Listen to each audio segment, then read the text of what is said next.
Hello, welcome to Davo Loves Tacos.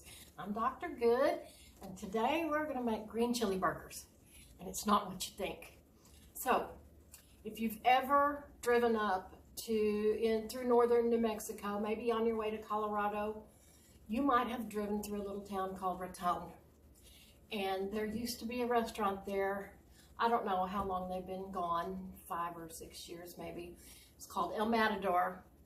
And we stopped in every chance we got and had their green chili burger, which is essentially fry bread, kind of like a giant, soft, fluffy, puffy taco shell filled with ground beef, and then it has green chili sauce on it and cheese and a little bit of lettuce and tomatoes. I don't know of any place else in the world that makes them. I know that you can get a green chili cheeseburger just about anywhere these days, but this is not the same thing.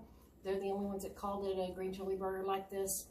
Anyway, that's what we're going to make today. I'm super excited. So this is a shout out to the no longer in existence El Matador restaurant in Raton, New Mexico. It has 4 components. They're all basic and simple. We've got the fry bread. We have the green chili sauce. We have the ground beef filling, which is already cooked on the stove back here. It's just basic ground beef with onion and salt and pepper in it. That's all it is, nothing fancy. And then we have the toppings, which is just lettuce, tomato, and cheese. So I'm going to go ahead and mix up the fry bread. I'm using my fingers because that's what I'm used to. It's flour, baking powder, salt, and a little bit of butter. We're going to add some warm water to it and roll it out into giant they're a lot like a sopapailla, honestly. There's not much difference.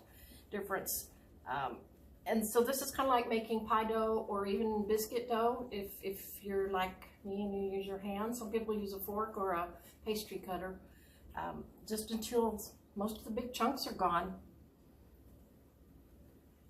And it looks like this. I'm going to add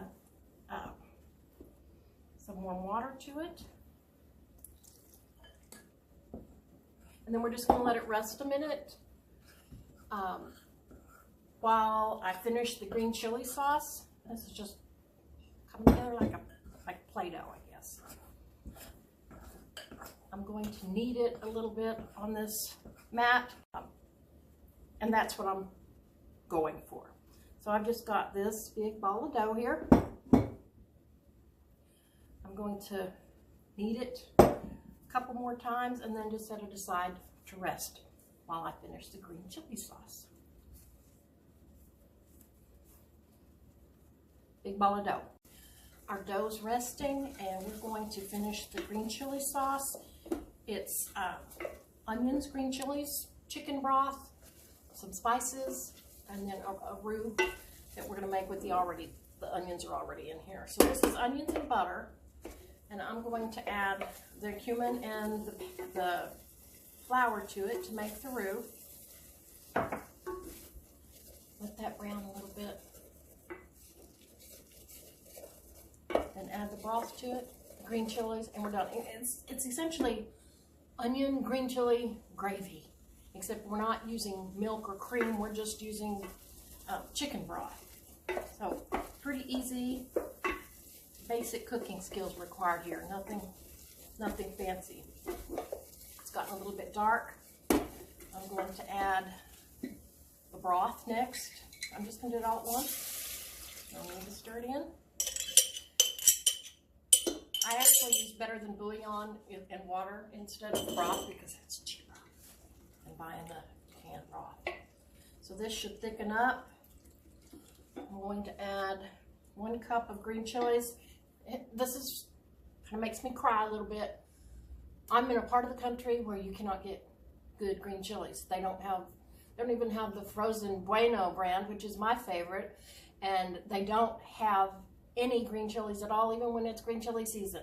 They have a pepper called Cubanelles, and I tried to substitute them, and they don't taste anything like a green chili or a hatch green chili. So anyway, if you're in the southwest part of the United States, they're all over the place, but I'm using canned. I know, very, very sad. It's about a cup. So I'm going to use 1.5 of these kind of medium-sized cans of green chilies. We're going to let that get thick and set it aside while we roll out our fry bread, which has a bunch of names. It was originally called Indian fry bread, then it was American Indian fry bread. Some people call it Navajo fry bread. Some people call it Cherokee fry bread. Considering that yesterday was Indigenous Peoples Day, which was formerly known as Columbus Day, we're just going to call it Indigenous Peoples bread, fry bread.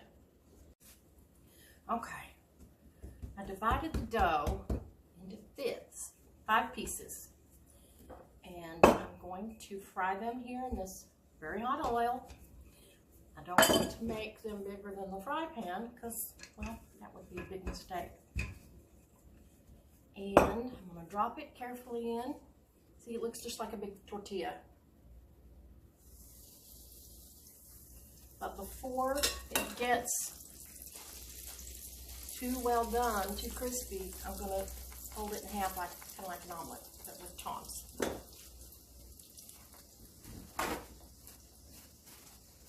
Drain it on a paper towel. The sauce is done.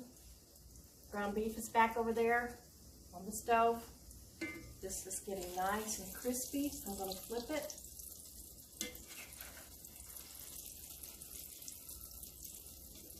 Now I'm going to let it get golden brown. I might have to flip it on the other side one more time, and then we'll plate it.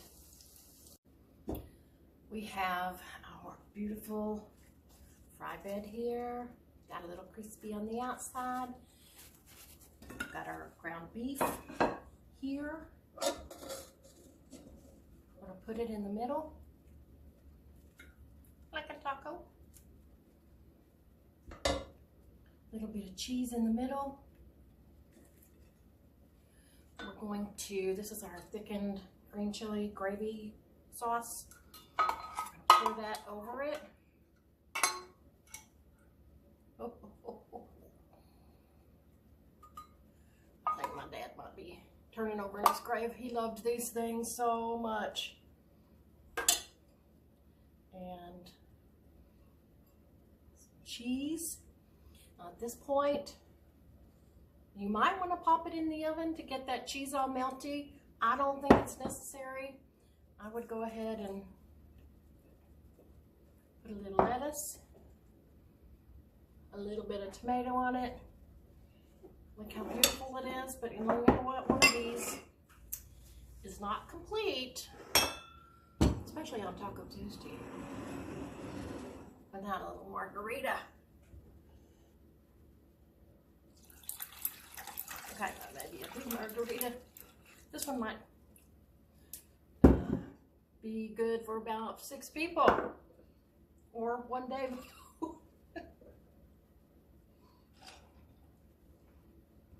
Thanks for watching. Oh, Davo.